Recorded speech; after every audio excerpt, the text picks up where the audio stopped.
کنتم خیر امتن، فتح مکہ کے بعد جو لوگ مسلمان ہوئے ان کے اسلام کا کوئی اعتبار ہے؟ اچھا حاجی صاحب، واہ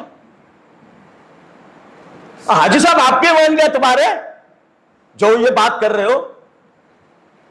حاجی صاحب کے اپنے ایمان کا تو اعتبار نہیں ہے، بات کر رہے ہیں ان کے لیے جنہیں ہدایت کس نے دی؟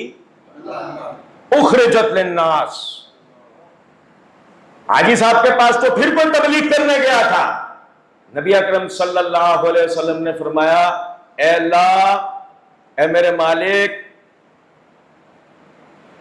عمر بن الخطاب یا عمر بن ہشام، دو میں سے کسی ایک کو اپنے دین کے لیے چن لے، کیونکہ نبی صلی اللہ علیہ وسلم نے پہلے دن بتا دیا میرے ساتھیوں کو چنے گا کون؟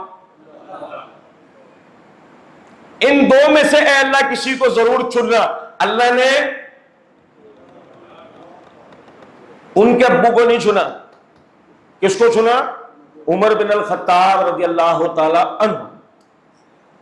تو اخرجت للناس کا سمجھ میں آیا؟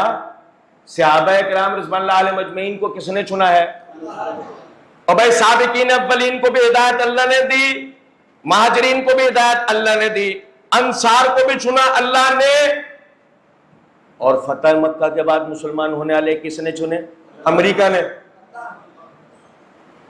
امریکہ نے اخرجت للناس، کنتم خیر امت اخرجت للناس، تم بہترین امت ہو، ہم نے لوگوں کے درمیان سے تمہیں چن لیا۔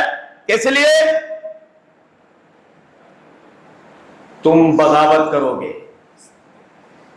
تم خلافت قائم نہیں ہونے دو گے، تم منبروں سے اہل بیت کو گالیاں دلواؤ گے، ایسے ہی ہوگا؟ نہیں تو پھر کیا ہوگا؟